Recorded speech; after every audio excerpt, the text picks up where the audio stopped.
योग हमारे देश की धरोहर है और हमारे प्राचीनतम ग्रंथ ऋग्वेद में भी इसका उल्लेख मिलता है। समय समय पर महापुरुषों ने, ऋषि मुनियों ने योग की क्रियाओं के बारे में लोगों को समझाया एवं ये बताने की कोशिश की कि योग का हमारे जीवन में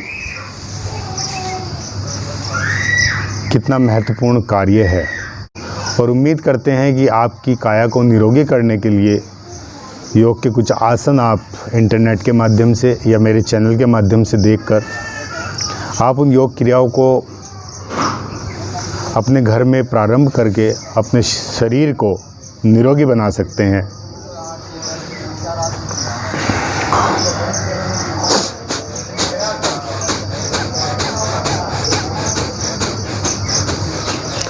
एक क्रिया ये है जो आपके लिए बहुत ही महत्वपूर्ण है। आप इसका अभ्यास कई बार कर सकते हैं और आप कोशिश करें कि प्राकृतिक वातावरण अगर आपके आसपास कहीं है, पेड़ पौधे आपके आसपास कहीं हैं जहाँ से आपको शुद्ध हवा मिल पाए, तो ऐसी जगह पर बैठकर अगर आप इन आसन को करते हैं तो ये और लाभदायक आपके शरीर के लिए होती हैं। निरोगी काया सबसे बड़ा धन है। इसी धन की प्राप्ति के लिए लोग तरह तरह के काम करते हैं कि उनका शरीर और उनकी काया निरोगी रहे। ऋषि मुनियों ने पहाड़ और पर्वतों पर जाकर जहाँ प्राकृतिक सौंदर्य के साथ साथ में शुद्ध हवा है, वहाँ पर उन्होंने योग को करना प्रारंभ किया। ऐसी एक क्रिया है हमारी।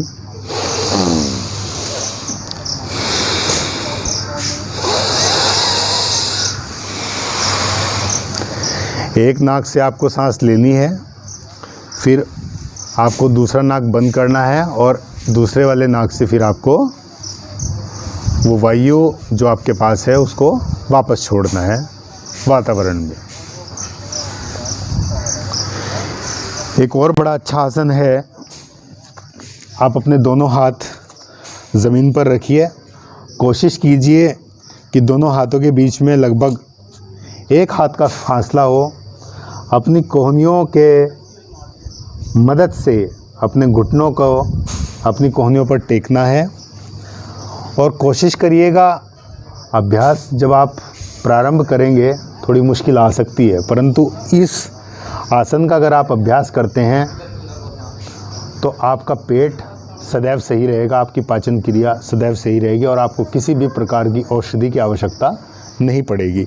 दोनों हाथ यहाँ रखने हैं, दोनों हाथों के बीच में एक हाथ का फासला रखना है, कोहनियों के ऊपर अपने घुटनों का वजन डालना है और कोशिश करनी है कि आप उसका बैलेंस बनाएं इस प्रकार से।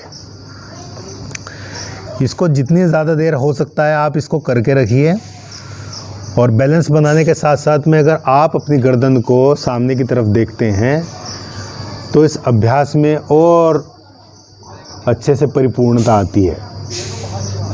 इस अभ्यास का इस्तेमाल आप कम से कम 3 बार करें और कोशिश करें कि आप लगभग 10 सेकंड तक, जो समय अंतराल है 10 सेकंड तक कम से कम आप अपने शरीर का वजन अपनी कोहनियों के ऊपर डालिए। 1 2 3 4 5 6 7 8 9 10 कम से कम। उसके बाद आप वापस अपने स्थान पर आइए और वापस बैठ जाइए। 10-15 सेकंड आराम दीजिए अपने शरीर को, वापस फिर इस आसन को आप पुनः प्रारंभ करें।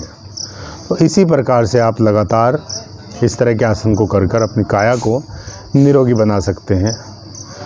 समस्त देशवासियों को एक बार पुनः मेरे channel learn any time studio की तरफ से अंतर्राष्ट्रीय योग दिवस की हार्दिक शुभकामनाएं। और मैं सभी देवी देवताओं, वैदिक ऋषि मुनियों को साक्षी मानकर ये विनती करता हूँ कि आप सब लोग, मेरे पूरे भारत के लोग, पूरे विश्व के लोग निरोगी रहें और उन्हें किसी प्रकार की कोई दिक्कतें ना हों। छोटी मोटी दिक्कतों का निवारण वो अपने घर पर योग के द्वारा कर सकते हैं।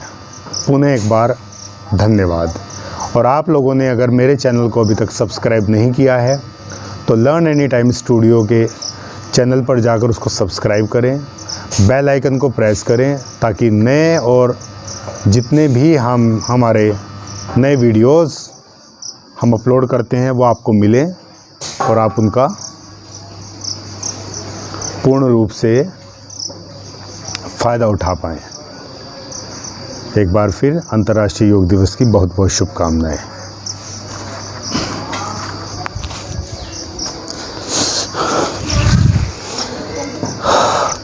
ये देखिएगा, ये हमारा घर है और यहाँ पर हमने खूब सारे पेड़ लगाए हैं, क्योंकि हमारा काम यही है कि हम प्राकृतिक सुंदरता के साथ साथ में एक अच्छे वातावरण का इस्तेमाल अगर योग के लिए करते हैं तो मैं ये मानता हूँ कि योग में और परिपूर्णता आती है। तो कोशिश करें आप जहाँ भी योग का अभ्यास करना चाहते हैं वो जगह ऐसी हो जहाँ पर आप पूरी तरह से पेड़ पौधों के बीच में बैठकर